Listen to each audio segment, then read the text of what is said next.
Okay, we are discussing radiation, मतलब flow of heat में third one is radiation. ठीक है, फर्स्ट वन इज और conduction, then convection, then radiation. Conduction आपका क्या रहता है कि आपके जहाँ पर मॉलिक्यूल्स एटम्स के इंटरमिक्सिंग नहीं होती, मिक्स नहीं हो रहे हैं, that is conduction. And convection वो सारी चीज़ें मिक्स हो रही है. Okay, then radiation. Radiation is a process in which heat flow को हीट करने के लिए, मेजर करने के लिए हम रेडिएशन का यूज करते हैं. वो किस वे से चलती है, अगर हम स्पेस की बात करें तो that is electromagnetic waves. Thermal radiations are heat transfer radiation known as thermal radiation. मतलब जो थर्मल रेडिएशन क्या है, हीट की ट्रांसफर हो रही है थ्रू रेडिएशन. रेडिएशन के थ्रू अगर ट्रांसफर हो रही है heat, that is thermal radiation. Radiation is effective perfect vacuum, across perfect vacuum and also through a layer of air. Air की उसमें भी परफेक्टली हम इसको देख सकते हैं, ऑब्जर्व कर सकते हैं. ऑल सॉलिड बॉडी रेडिएट करते हैं एनर्जी को, मतलब एनर्जी को एमिट करते रहेंगे, जाते रहेंगे, लेते रहेंगे, कुछ ना कुछ वो एब्जॉर्ब होता है, गेन करना, एमिट होता है, भेजना, सेंड करना, है ना. तो ये रेडिएट भी होता है, एमिटी, मतलब ये कुछ ना कुछ एनर्जी देते रहेंगे उनके टेम्परेचर के अबाव एब्सोल्यूट जीरो. जब वो जीरो से ऊपर पहुंचा, देखो जब तक तो जीरो से नीचे है, एब्सोल्यूट जीरो से नीचे है इन केस, तो वो गेन करेगी एनर्जी. ठीक है, और अगर नहीं है तो वो टेम्परेचर जो है इंक्रीज करेगी. Solid surface emit radiate energy continuously distribute over wavelength, zero to infinity इनकी वेवलेंथ रहेगी. और major wavelength portion concentration. Heat transfer predominate है temperature in the body increase. Amount of kind of thermal energy radiate increase rapidly and temperature. Thermal radiation usually occurs simultaneously with heat transfer of convection and conduction. Same mechanism है thermal radiation का या आपका radiation का, heat transfer का, जो कि conduction convection था. क्या, higher end to lower end. So hot temperature to cold temperature, मतलब move करेगा hot से cold की ओर. ठीक है. Okay, various form of emitter. अब ये बोलता है कि एमीटर जो सप्लाई करेगा रेडिएंट एनर्जी को, वो यहाँ पर रेडिएशन सोर्स दिया है. IR lamp. IR lamp means infrared lamp. ठीक है, इंफ्रारेड लैंप का 1000 डिग्री सेंटीग्रेड, सोच लो आप कितनी ज्यादा इसकी टेम्परेचर होगा. वेवलेंथ है 1 माइक्रोमीटर. ठीक है. एप्लीकेशन है हाई इंटेंसिटी रेडिएशन. सबसे ज्यादा अगर इंटेंसिटी की बात करें रेडिएशन की, तो उसके लिए हम यूज करते हैं आईआर लैंप को. ओके, दूसरा है ceramic rod and panels, heated by gas electricity 500 to 300 degree centigrade. इसकी कम है टेम्परेचर. सिरेमिक रॉड्स का पैनल जो यूज करते हैं 2 to 4 माइक्रोमीटर. फार्मास्यूटिकल पर्पज के लिए कौन सी यूज होती है, ceramic rods. IR high intensity radiation के लिए. और हम बात कर सकते हैं थर्मोलाइबल सब्सटेंस. थर्मोलाइबल सब्सटेंस आपको पता ही होगा, ऐसे सब्सटेंस जो कि हीट सेंसिटिव रहते हैं. ठीक है, तो उनके लिए हम थर्मोलाइबल यूज करते हैं वर्ड. ठीक है. हाइग्रोस्कोपिक क्या होता है, हाइग्रोस्कोपिक होता है ऐसे सब्सटेंस जो कि मॉइस्चर गेन करते हैं. ठीक है. डेलिक्विसेंट क्या होता है, ऐसे सब्सटेंस जो मॉइस्चर गेन करके अपनी स्टेट ही चेंज करेगा, स्टेट ही चेंज कर लेता है. मतलब हाइग्रोस्कोपिक में सॉलिड है तो सॉलिड ही रहेगा, मॉइस्चर को एब्जॉर्ब करेगा. और जो अपना डेलिक्विसेंट है उसमें अगर वो सॉलिड है, मॉइस्चर गेन करके वो लिक्विफाई हो जाएगा. ठीक है.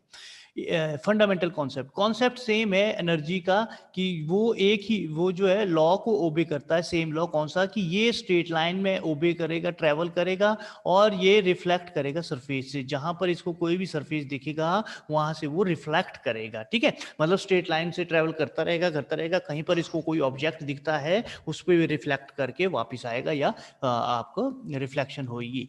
ये यहाँ पर बोला कि कोल्ड सब्सटेंस है, एक हॉट बॉडी के साथ हमने रखा है स्पेस में.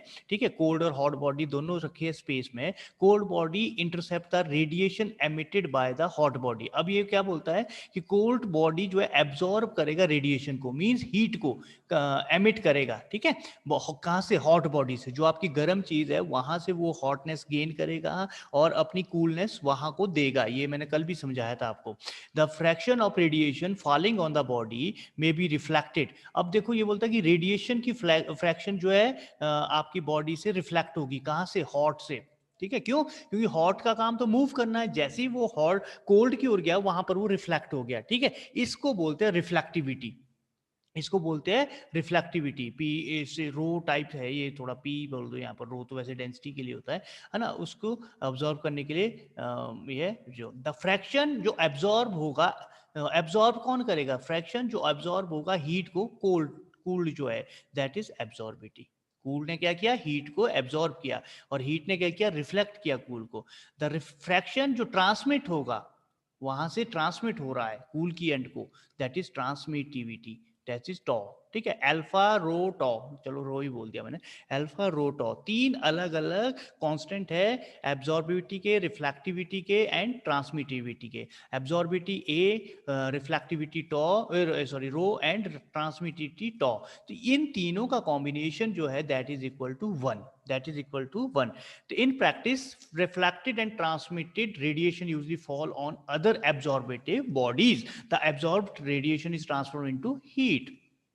This fraction is emission of the radiation. तो ये बोलता है कि जो आपका ट्रांसमिटेंस और रेडिएशन है ये कहाँ, कूल की ओर जा रहा है, कूल की एंड में दिखने को मिल रहा है, और जो एब्जॉर्प्शन रेडिएशन है ये हमारी हॉट एंड से एमिट होके कूल ये एब्जॉर्ब कर रहा है। तो ये तीन चीजें कॉन्सेप्ट है बेसिकली। ठीक है, फिर हम बात करते हैं ब्लैक बॉडी की। What is black body?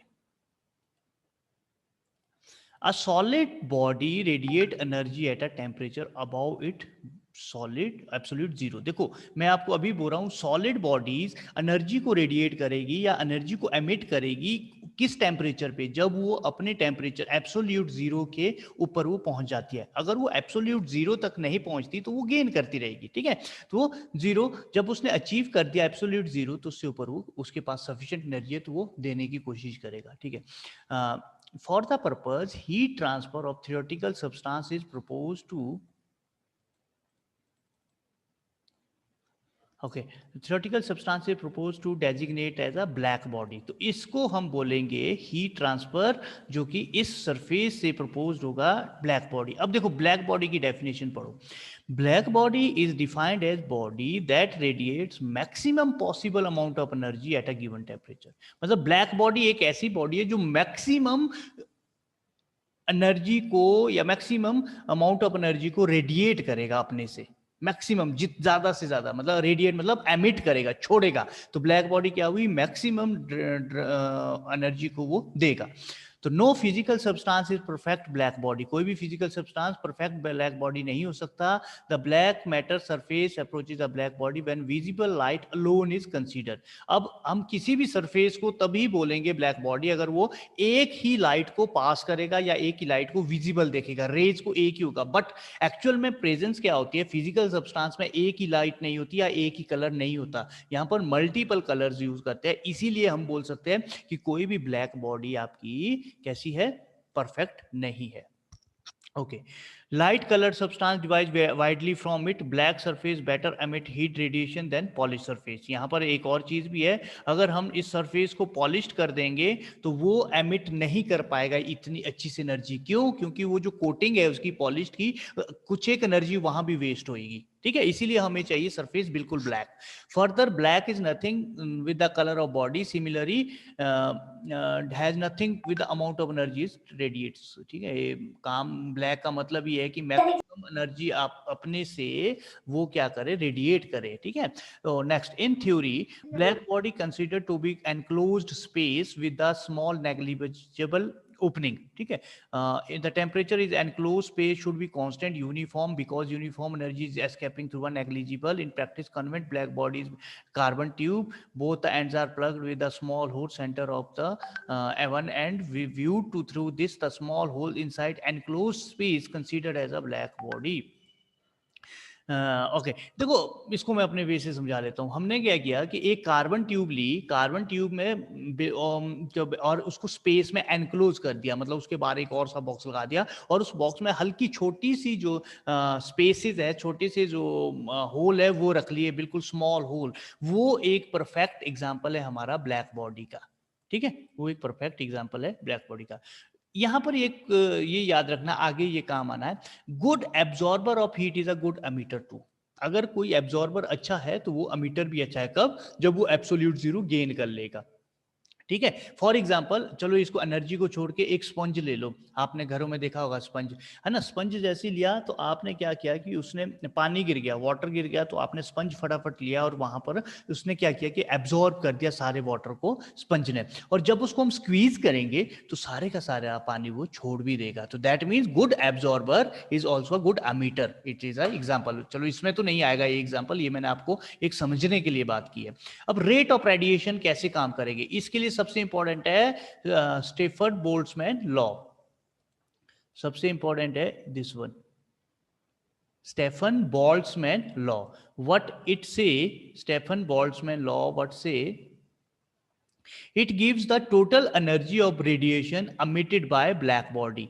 मतलब ये टोटल एनर्जी बताएगा जो कि ब्लैक बॉडी छोड़ेगा, इसीलिए इंपॉर्टेंट है। ठीक है, अगर मैं आपको बात करूं कि भाई आप ब्लैक बॉडी कितनी एनर्जी छोड़ेगा, कितने कैसे पता लगेगा, तो हमें पता लगेगा एनर्जी, टोटल एनर्जी को जितना वो छोड़ेगा, that is derived by Stefan Boltzmann law, where Q is equal to BAT4। Q is energy radiated per second, कितनी एनर्जी रेडिएट हो रही है।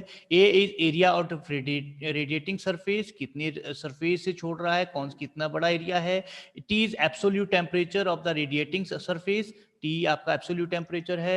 B आपका कांस्टेंट है, B क्या है, कांस्टेंट है। ठीक है, तो यहां पर है Q is equal to BAT4, energy radiated per second, area of radiation energy, absolute temperature and constant. ठीक है, according to equation rate of heating depends, directly depend upon this. देखो rate of heating is energy radiation is directly proportional to this. तो यहां पर क्या बोलता है, depends upon the temperature and surface area of the emitter, at the same time it also depends on एब्जॉर्बिटिव capacity of the material. दो चीजों पे depend कर रहा है आपकी ये इक्वेशन, एक आपके कर रहा है टेम्परेचर पे और सरफेस एरिया के, जो एमिट करेगा उसका सरफेस एरिया क्या है, उसका वहां पर टेम्परेचर क्या है। उसी टाइम दूसरा एब्जॉर्ब कर रहा है absorption capacity of material to be heated. अब दूसरा उसके साथ जो रखा है उसकी कितनी एब्जॉर्प्शन कैपेसिटी है, मतलब ऐसा तो नहीं है कि उसकी एब्जॉर्प्शन कैपेसिटी है ही नहीं है, बहुत रेयर है, तो उसका बेनिफिट भी नहीं है। क्यों, क्योंकि एनर्जी इसने तो एमिट कर दी, एनर्जी तो छोड़ रहा है कॉन्टिन्यूसली, अगर वो उसको गेन नहीं कर पा रहा है तो वो वेस्टेज है हमारी। ठीक है,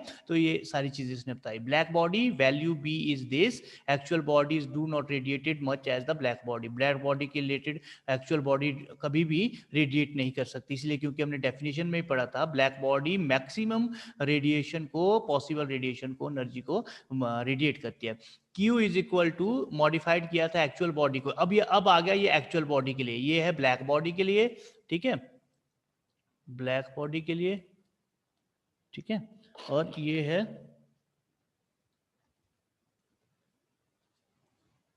है आपका ब्लैक बॉडी के लिए। ठीक है, ये है हमारा किसके लिए बेटा, एक्चुअल बॉडी के लिए।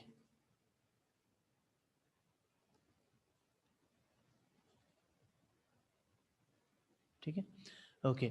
अब बोलता है कि where E is the epsilonity, बोलते हैं ना emissivity, is the equal to emissivity of the actual body. Emissivity में be express at the same temperature, same temperature के थ्रू इसको भी एक्सप्रेस कर सकते हैं। Where energy emitted by actual body, energy ratio है emissivity, energy emitted by actual body and energy emitted by black body. Means हम emissivity को बोल सकते हैं कि हमारी जो एक्चुअल बॉडी है वो कितने रेशियो से काम करती है, रेशियो से काम करती है। ठीक है, तो इसीलिए हमने क्या किया, एक्चुअल बॉडी कितने एनर्जी एमिट करती है, छोड़ती है, और ब्लैक बॉडी कितनी है। ऑब्वियसली बात है ब्लैक बॉडी सबसे ज्यादा छोड़ेगी। ठीक है, तभी ब्लैक बॉडी है। Equation emissivity 1 of for a black body. ठीक है, ब्लैक बॉडी के लिए 1 ही होगी, क्यों, क्योंकि अगर ब्लैक बॉडी ऊपर भी हम ब्लैक बॉडी ले लेते हैं, नीचे भी ब्लैक बॉडी ले लेते हैं, तो दैट इज 1। ऊपर क्यों लेंगे, क्योंकि हमने एक्चुअल बॉडी को कंसीडर किया ब्लैक बॉडी, नीचे तो हमारे पास फॉर्मूला में ब्लैक ही है, तो इसलिए 1 है। तो मैक्सिमम किसकी है, ब्लैक बॉडी की 1। एक्चुअल बॉडी ये 1 से कम ही होना चाहिए, fraction of absorptivity that is denoted by absorptivity. ठीक है, good absorber, good emitter also, मैंने आपको बोला था। Temperature emissivity equal to epsilon naught is equal to alpha, ठीक है. Then the substance is considered as black body. Emissivity of a black body is 1, the absorption must be 1, ठीक है. तो ये कुछ नहीं, इसने बोला कि एब्जॉर्बर एमिसिबिलिटी भी एमिटर भी है, तो अगर हम इसको अल्फा को एप्सिलॉन को अल्फा के लिए कंसीडर कर लेते हैं, इक्वल कर सकते हैं. क्यों? क्योंकि हमारा रीजन, हमारा जो हाइपोथेसिस है वो स्टैंड करती है कि good absorber is equal to good emitter, ठीक है. तो हमारे लिए अल्फा भी 1 हो जाएगा, ठीक है. Grey body, what is grey body? New concept grey body. पहला था आपका ब्लैक बॉडी, अब है grey body. Absorption of energy by substance depending on its property, fairly high amount of energy will be absorbed by dark colour. बस, opaque and rough surface body. अब ये absorber की बात कर रहा है. हमने ब्लैक बॉडी में की थी एमीटर की बात, यहां पर हमने बात कर रहे हैं एब्जॉर्बर की. तो जब कभी भी आपके पास, जब कभी भी हमारे पास इसका कॉन्सेप्ट आता है ग्रे बॉडी का, तो that is known as what? That is known as your absorber, highest absorption. और ये बोलता है कि हाईएस्ट एब्जॉर्प्शन हमेशा ही डार्क कलर्ड होगा, ओपेक है, रफ सरफेस से मिलेगा, as compare to polished, as compare to smooth surface. Least energy absorb होगी light colour, transparent, smooth surface, same जो मैंने आपको बता दिया. At a given temperature the value of alpha, alpha क्या था? एब्जॉर्बिटी. Given temperature, value of alpha varies somewhat with the wavelength of the radiation falling on it. The complication, the solving of problem practice, concept of gray body is introduced. अब gray body ने बोला cold body, black surface area, temperature, ठीक है. ये इस तरह का एक heat transfer through radiation, इस तरह का एक hot black body है. ये इसका काम क्या है? emit करना. These are emitter. इसका काम क्या है? absorber. These are absorber.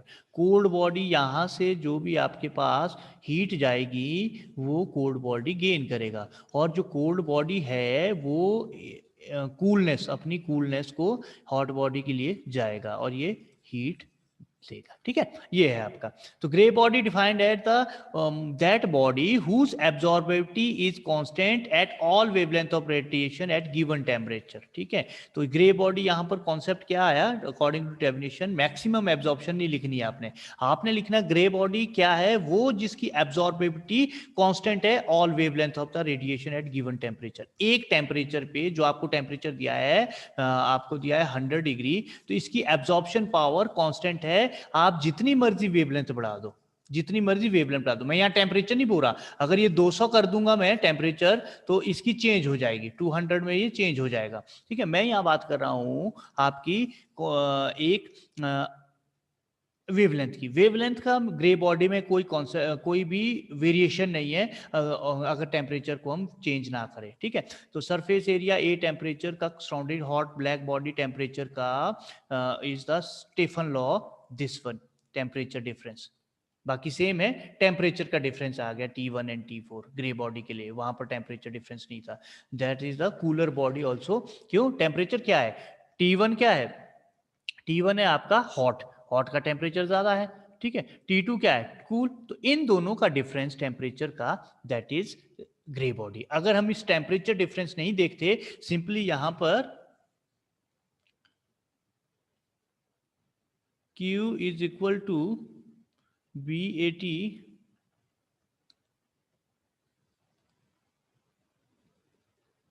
BAT4 करते हैं, that is a black body, that is for black body, ठीक है. तो ये कॉन्सेप्ट था हमारा ब्लैक बॉडी का. अब बात करते हैं हम इक्विपमेंट की.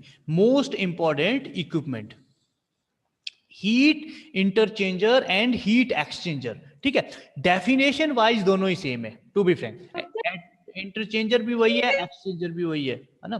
तो हमने क्या चेंज किया, हम क्या करना चाह रहे हैं यहाँ पर, तो वो हम पढ़ लेंगे, उसको हम वही डिस्कस करेंगे कि इंटरचेंजर कौन से, एक्सचेंजर कौन से, ठीक है. डेफिनेशन वाइज देखो, डेफिनेशन वाइज कैसे सेम है, मैं आपको एग्जांपल बताता हूं. Heat exchanger are the device used for transforming the heat to another liquid through metal wall. Exchanger वो डिवाइस है जो यूज कर रहा है transfer the heat from fluid से फ्लूइड क्या हो सकता है, हॉट गैस हो सकती है, स्टीम हो सकती है, ठीक है, to another liquid or a wall. Heat interchanger are the device use to transforming heat from one liquid to another or from one gas to another, ठीक है, slide through a metal wall. Slightly difference ये है, जो heat exchanger है इसमें हम जो heat करने के लिए यूज कर रहे हैं दैट इज गैस और स्टीम और वेपर, ठीक है. और अगर हम बात करते हैं इसकी एक्सचेंजर में, यहां पर लिक्विड के लिए लिक्विड यूज करेंगे, गैस के लिए गैस यूज करेंगे गर्म, ठीक है. ये डिफरेंस है, बाकी कोई डिफरेंस नहीं है. चलो, most of the chemical pharmaceutical industry employs a variety of heat transit equipment. This the material to be heated may be liquid or gases or the occasionally solid. The heating medium may be hot, fluid, or condensate steam. Some of the process which involve the heat transfer encountered in pharmacy are preparation of starch paste for granulation, crystallization, evaporation, distillation. अब ये जो 3 unit operation है ये हम detail में इस syllabus में पढ़ेंगे. क्रिस्टलाइजेशन भी, इवेपोरेशन भी, डिस्टिलेशन भी. मैंने आपको यहां पर नेम दिया है यूनिट ऑपरेशन, ठीक है, यूनिट ऑपरेशन, ठीक है, यूनिट ऑपरेशन. अब एक होता है यूनिट प्रोसेस, मैं आपको रिमाइंड करा रहा हूं, बाकी कुछ नहीं करा रहा. यूनिट प्रोसेस होता है एक ऐसा प्रोसेस जहां पर डिफरेंट यूनिट ऑपरेशन आएंगे सम अप करके. मतलब कहाँ पहले ड्राइंग की जरूरत पड़ी, फिर पहले हीटिंग की जरूरत पड़ी, फिर ड्राई किया, फिर सीव किया, है ना, फिर दोबारा से उसको हीट किया. इस टाइप की जो कॉम्बिनेशन में प्रोसेस है दैट इज यूनिट प्रोसेस. और जब हम बात करें सिंपली आपकी कॉम्बिनेशन सिंगल पर्टिकुलर यूनिट का that is a crystallisation. Industrial process transfer करेगा वेरियस मेथड का. चलो इसमें चलते हैं. हीटर और heat exchanger, these are a device transferring from one fluid gas to the another fluid through a metal. Okay, some of the heat are ये tubular heater, shell and tube heater, multipass heater, two pass folding heater, ठीक है. तो multi pass heater भी है, tube and shell भी है, और to pass floating heating भी है. चलो इसको, और हीट एक्सचेंजर द फिल्म को भी ध्यान रखना. In heat exchanger film coefficient steam side are usually much larger than the film showed of cold side. Therefore overall coefficient near to cold side, overall heat transfer will be nearer to cold side liquid because smaller the two sub coefficient, heat transfer become less efficiently can be improved passing the liquid with high velocity. तो इसने thickness resistance decrease करेगा. इसने कुछ नहीं बोला, इसने बोला कि फिल्म कोएफिशिएंट जो है हॉट और लिक्विड सरफेस का वो बहुत ही ज्यादा वेरी करता है. मींस हॉट का ज्यादा के साइड ज्यादा है और कोल्ड की साइड ज्यादा है, जिसके कारण इफेक्टिवली हमारी हीटिंग नहीं होती. इसके लिए हम क्या करते हैं कि फोर्सफुली हम लिक्विड या गैस को यूज करते हैं ताकि उसमें जो आपकी रेजिस्टेंस बन रही है, रुक रहा है, वो थिकनेस बन रही है, वो निकल जाएगी, ठीक है. ये है ट्यूबुलर हीटर. सबसे पहले मैं डायग्राम की ओर चलता हूं, ठीक है. आज असाइनमेंट की डेट भी है, तो आपने टाइम से असाइनमेंट सेंड कर देना मुझे. सबसे पहले मैं चलूंगा डायग्राम की ओर. इसमें क्या है, दिस इज ट्यूब्स,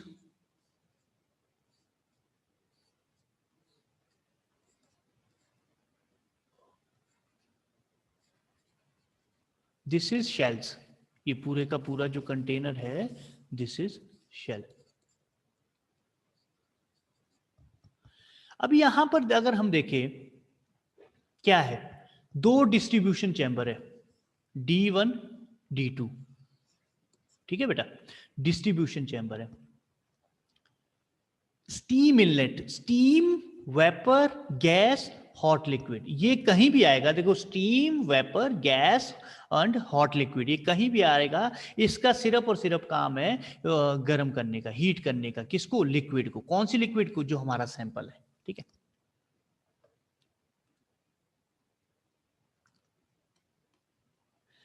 दूसरा,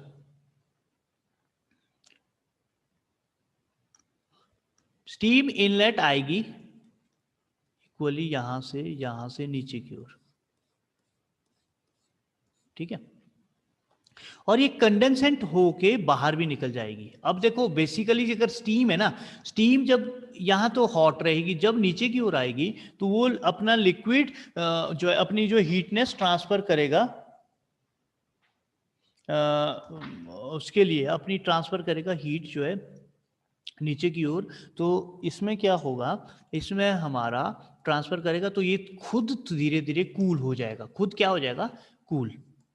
ठीक है, इसीलिए ये कंडेंसेट आउटलेट बन के, या इसको बोल सकते हैं हॉट लिक्विड जो था वो अब कैसा बन गया है, हॉट लिक्विड बन गया है कोल्ड लिक्विड में ट्रांसफर हो गया है, मतलब आपका कोसा गर्म हो गया है। ठीक है, क्योंकि हमारा काम क्या है, हमारा काम है जो आपकी हॉट इनलेट है, इनलेट किसकी इनलेट है, आपकी सैंपल की है, उसको गर्म करना है। अब देखो inlet of cold fluid, inlet of cold fluid नीचे से गया, आउटलेट कहाँ है, हॉट फ्लूइड, ये ध्यान रखना है, यहां कंफ्यूज नहीं होना है। देखो मैंने क्या बोला, मैं दोबारा रिपीट कर रहा हूं, स्टीम जो इनलेट है, अब ये नहीं सोचना कि स्टीम इनलेट यहां बाहर से निकल गई है, नो, स्टीम इनलेट जो है नीचे की ओर आएगी और बाहर से कंडेंसेंट आउटलेट यहां से निकल जाएगी।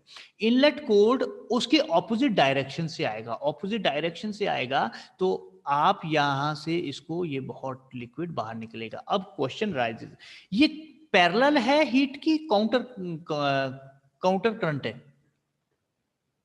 कोई बता सकता है बेटा मेरे को, ये पैरेलल हीट है, ये एग्जांपल की काउंटर करंट है, बोलो बोलो, कोई भी एक नाम बताऊं मैं, कौन बोलेगा,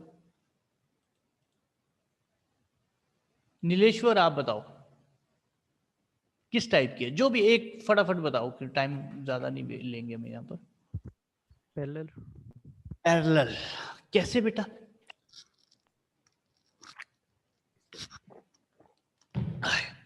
ओके आप थोड़े कंफ्यूज हो गए तभी मैंने पूछा। हमने जब कभी भी चेक करनी है, हमने चेक करनी है स्टीम की इनलेट, मतलब हॉट की इनलेट और कोल्ड की इनलेट, अगर वो सेम डायरेक्शन से है दैट मींस पैरेलल। ये छोड़ दो डायरेक्ट डिजाइन इसका, अगर वो सेम डायरेक्शन से है दैट इज पैरेलल, ये ऑपोजिट डायरेक्शन है दैट इज काउंटर करंट। तो इसीलिए ये है काउंटर करंट, क्यों, क्योंकि ऊपर से स्टीम आ रही है, नीचे से ये इनलेट ऑफ कोल्ड जा रहा है। अब देखो कोल्ड गया, यहां गया, यहां गया, यहां गया, ठीक है, कोल्ड गया,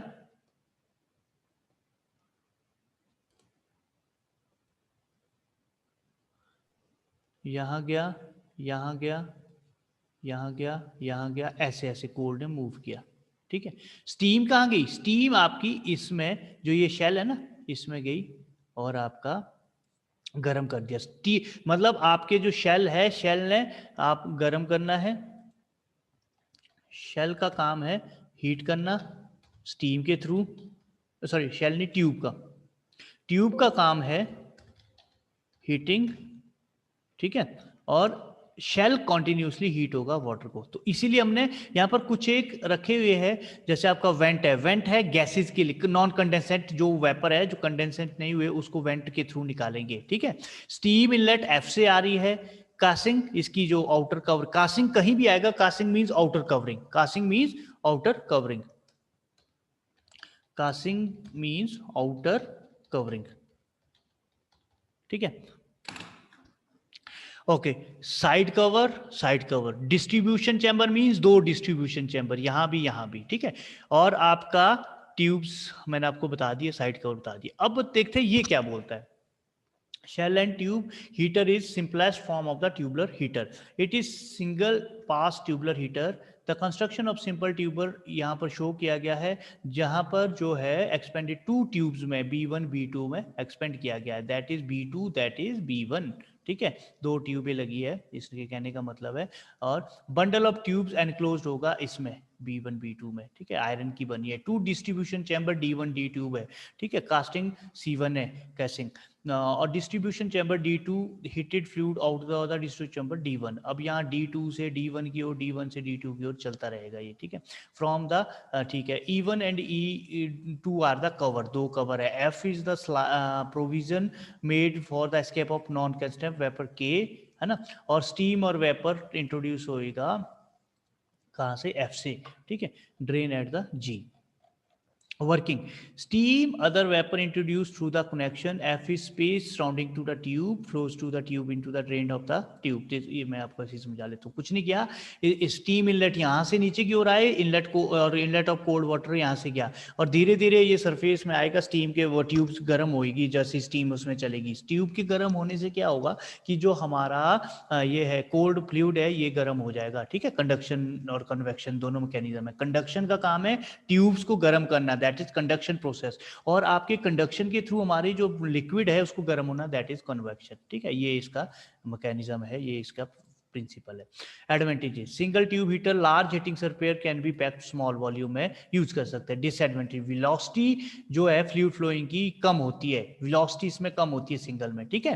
तो expansion of tube shell take place due to difference in temperature, के डिफरेंस से भी ये काम करता है। दिस भी loosening of tube sheets of the bucket of the tube, मतलब टेम्परेचर डिफरेंस ज्यादा रहता है जिसके कारण प्रॉब्लम होती है। तो मल्टी पास में क्या किया हमने, 2-3 वो लगा दी, यहाँ पर 2-3 ट्यूबें लगा दी है, ठीक है। 2-3 ट्यूबें कैसे, 2-3 ये एक इसको जोड़ा, दूसरा जोड़ा, तीसरा जोड़ा, जो कि आपके कंटिन्यूसली काम करेगा। इससे क्या होगा, इससे हमारी जो ये डिसएडवांटेजेस थी वो बढ़ गई, वो इसकी एडवांटेज बन गई। कैसे, वेलोसिटी भी इंक्रीज होगी और आपका जो टेम्परेचर वेरिएशन है वो भी नहीं दिखेगा, ठीक है। तो आप इसको भी पढ़ सकते हैं, सेम वही मैकेनिज्म है, देख लेना। ये ओवर और साइड भी, अगर मल्टी पास भी आता है तो ये जरूर बनाना है, ये वाला डायग्राम। उसके बाद हमने ये चारों चीजें बनानी है, ठीक है बेटा। तो नेक्स्ट है floating heat two pass heater. Floating heat में क्या किया, मैं आपको डायग्राम समझा रहा हूं, बहुत मोस्ट इंपॉर्टेंट जो है, ठीक है। फ्लोटिंग हीट में क्या किया आपने, पार्टीशन कर दी हॉट और लिक्विड की। क्यों, क्योंकि यहां पर मुझे प्रॉब्लम ये आई कि जब ये काम हो रहा था तो हॉट और लिक्विड साथ साथ चलने से कारण एफिशिएंटली मैं बोल सकता हूँ हीट नहीं हुआ। यहां पर क्या है, यहां पर सेम वही है, steam inlet, inlet of cold fluid, ठीक है। कंडेंसेट यहां से बाहर, मतलब स्टीम यहां से आएगी, यहां से आएगी, यहां से आएगी, इनलेट ऑफ कोल्ड वाटर यहां गया, यहां गया, यहां गया, और इसके बाद पार्टीशन दे दी। डिस्ट्रीब्यूशन चैम्बर तो ऐसी है, फ्लोटिंग हेड ऐसी है। फ्लोटिंग हेड का काम क्या है, फ्लोटिंग हेड का काम है जैसे जैसे यहां से लिक्विड मूव करेगा ऊपर की ओर, वो डाइवर्ट हो जाएगा अपर वाले पार्टीशन में। This is lower, this is upper, ठीक है। ये है फ्लोटिंग का काम। मैंने क्या बोला, जो इनलेट ऑफ कोल्ड वाटर आएगा वो धीरे धीरे इस फ्लोटिंग हेड से साइड में चला जाएगा, ऊपर वाले पार्टीशन में जाएगा और हॉट लिक्विड निकल जाएगा, ठीक है। ये मोस्ट स्पेसिफिकली बनाया गया है ताकि हमारा काम ज़्यादा इंक्रीज हो, ठीक है। Two pass floating heat bundle parallel tube enclosed in shell case right to the distribution chamber and fluid to connected to the same chamber that both have equal number of tubes, left side distribution chamber not connected to the casing, है ना। तो left side वाला जो है कैसिंग से connect नहीं है, ठीक है। और जो राइट साइड है वो डिवाइड किया गया है दो भागों में, ठीक है। फ्लोटिंग हेड लगा है, फ्लोटिंग हेड का काम है कि वो डाइवर्ट करेगा लिक्विड को, ठीक है। फ्लूइड हीटेड करेगा डिस्ट्रीब्यूशन चैम्बर में, राइट साइड ऑफ हीटर में, देन फ्यू ट्यूब्स प्रेजेंट होगी जो कि इसमें पार्टीशन करेगा, फ्लोटिंग हेड डायरेक्शन को चेंज करेगा, ठीक है।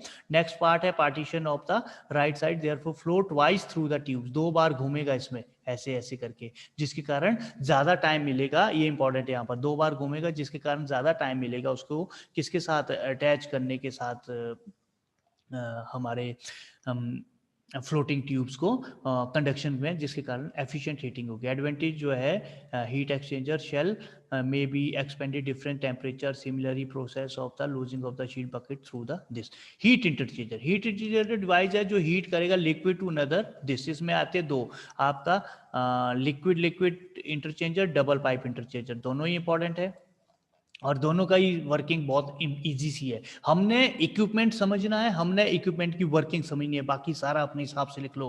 तो कंस्ट्रक्शन में अगर ये भी लिखोगे ना, जो आपने ये लिखी हुई है वो भी ओके नंबर मिलेगा। प्रिंसिपल में लिख लो कि हीट फ्लो के लिए हीट इंटरचेंजर है और हीट एक्सचेंजर है जो एक्सचेंजर है। वह आप कंस्ट्रक्शन में देख लो, इसमें स्टीम इनलेट है, इसमें वेंट है नॉन कंडेंसेट गैस के लिए, वेंट कहीं भी आता है नॉन कंडेंसेट वेपर के लिए, आउटलेट है, पार्टीशन है, फ्लोटिंग हेड है, बस इतना ही लिखो। वर्किंग में आप ये सारा बता दो कैसे काम करता है। बैफल्स का काम होता है, सर्कुलर डिस्क मेटल है जो कि घूमता रहता है और मिनिमाइज करता है लीकेज वगैरह को, ठीक है। बैफल्स आएगा कहीं साइड में लगे होते हैं बैफल्स ऐसे रोकने के लिए, इसमें ये देखो ये दीज आर बैफल्स, ठीक है, दीज आर बैफल, मतलब लीकेज रुकता है। मतलब दो आपका ये इक्विपमेंट है, तो हमने इसके कॉर्नर में दो ऐसे वो लगा दिए ताकि वो लीक ना हो, क्योंकि लिक्विड तो यहाँ रहेगा, ये लीक ना हो, ठीक है, that is baffle. Liquid interchange. Basic construction, working of heat transfer remain the same. Only few modification. Modification क्या है? चलो यहाँ चलते हैं. Outlet liquid यहाँ से है, inlet cold liquid यहाँ से, ऐसे हो जाएगा. ठीक है. और आपका inlet of hot liquid और यहाँ से इनलेट ऑफ हॉट लिक्विड ये, और यहीं से ही बाहर चला जाएगा. यहां ध्यान रखना, कंफ्यूज मत होना. यहाँ हॉट जो है that means single, simple. Inlet of hot liquid यहां से गया और यहां से बाहर निकल गया. इनलेट ऑफ कोल्ड लिक्विड यहां से आया और यहां से बाहर निकल गया. That is also counter current. क्यों? क्योंकि हॉट लिक्विड जिसका काम था सैंपल को गर्म करने के लिए वो इस पोर्शन से है, और हमारा जो सैंपल है वो भी उसी पोर्शन से बाहर निकल रहा है. मैं बोल रहा हूं जहां से सैंपल बाहर निकलेगा, अगर वहां से उसकी एंट्री है हॉट की, फ्लूइड की, जो जिसका काम उसको गर्म करना है, दैट इज काउंटर करंट. अगर सपोज इसके ऑपोजिट होता है, यहीं से ही होता, तो वो जो है पैरेलल रहता. ठीक है. तो बैफल्स लगे हैं, इसमें गाइड रॉड्स लगी है जो इसको फ्लो को डायरेक्ट करता है, इसमें ट्यूब्स लगी है, इसमें स्पेसर लगे है, ड्रेन यहां से हो जाएगा. ठीक है. अब क्या बोलता है? Construction of liquid heat interchanger, normally sheets, space baffles are assembled to the most important portion of the heat interchanger of the baffles. These are a size fabrication, one of the more guide to the screw, and this is the metal of the cutting of the baffles appropriate place into the guide rod. Working देखो, tubes are pumped through the left side shell and the moves to the tube, and that is the heater. Heat करेगा, और मेरे हिसाब से मैं अपने हिसाब से ही समझाऊँ आपको तो ज़्यादा बेटर है. कोल्ड देखो, यहाँ से लिक्विड कोल्ड हुआ, आगे की ओर मूव किया, आगे की ओर मूव किया, तो इस इनलेट हॉट लिक्विड, इन देखो कोल्ड लिक्विड जो आएगा, जो हमारा सैंपल है, वो इन दोनों के बीच से चल मूव करेगा, और जो हॉट लिक्विड है वो सिर्फ और सिर्फ इन बैफल्स या इन ट्यूब्स में ही मूव करेगा. हॉट लिक्विड ट्यूब्स में मूव करेगा जो सैंपल को गर्म करने के लिए है, जो हमारा सैंपल है वो इन ट्यूब्स के बीच में मूव करेगा, जिसके कारण कंडक्शन हो जाएगी, कंडक्शन से कन्वेक्शन हो जाएगी. क्यों? क्योंकि यहाँ पर ये जो है लिक्विड है, ये देखिए, ये हमारा सैंपल है जो येलो किया है मैंने यहाँ पर एग्जैक्ट पॉइंट पे, तो ये कंडक्शन है, कंडक्शन से इसको गर्म करेंगे. ठीक है. तो ये काम है हमारा इसका. डबल पाइप बहुत ही सिंपल है, सबसे सिंपल डबल पाइप है. इसमें क्या है डबल पाइप में? जहां से हॉट लिक्विड आपका, जहां से आपका हॉट लिक्विड गर्म करने के लिए जो है वो इनलेट होगा, वहां से आपका हॉट लिक्विड कौन सा है? जो सैंपल है वो बाहर निकलेगा. बस, ये भी काउंटर करंट है. और इनलेट ऑफ कोल्ड लिक्विड यहाँ से चलेगा चलेगा चलेगा चलेगा, बाहर जाएगा जाएगा जाएगा, और यहाँ से बाहर निकलेगा. ठीक है. और हॉट लिक्विड क्या होगा? यहाँ से हॉट लिक्विड कौन सा है? ये वाला हॉट लिक्विड वो है बेटा जो सैंपल को गर्म करने के लिए यूज किया गया है हमने. ठीक है. गर्म पानी, सपोज मैंने इथेनॉल को गर्म करना है, तो मैंने इथेनॉल को यहाँ से यूज किया, C2H5OH. ठीक है. मैंने इथेनॉल को यहाँ से गर्म किया, यहाँ से इंट्रोड्यूस किया, और ये गया गया गया गया, यहाँ गया, यहाँ गया, तो बाहर. और मैंने यहाँ पर वाटर को, हॉट वाटर को यहाँ से इंट्रोड्यूस किया, हॉट वाटर को ऊपर से इंट्रोड्यूस किया, और ये आया आया आया आया. इसने क्या किया बेटा? इसने आपका हॉटनेस को, यहाँ पर सबसे गर्म है वाटर, और यहाँ पर इसका बाहर निकलना है, आउटलेट है इथेनॉल का, इसीलिए ये काउंटर करंट है, एफिशिएंसी ज्यादा देगा. तो इसीलिए ये क्या करेगा? यहाँ पर ज्यादा गर्म करेगा ये. ठीक है. ये है डबल पाइप. आपका कंस्ट्रक्शन भी देख लो और आपका वर्किंग भी देख लो. Heating to this and finned tubes है, फिन ट्यूब्स लगी है, Q is equal to this के मेथड से. ये फिन ट्यूब्स है, सन से एयर गया ट्यूब्स के लिए, रेक्टेंगुलर फिल्म और स्पाइरल फैंस के लिए यूज करते हैं हम. ठीक है. तो आज ये कंप्लीट हो गया है आपका. इसमें क्या रहता है? इसमें कुछ एक इक्विपमेंट रहते हैं, वो अभी हम करेंगे बेटा. ठीक है. मीन्स इक्विपमेंट की डायग्राम मैं आपको भेजता हूँ.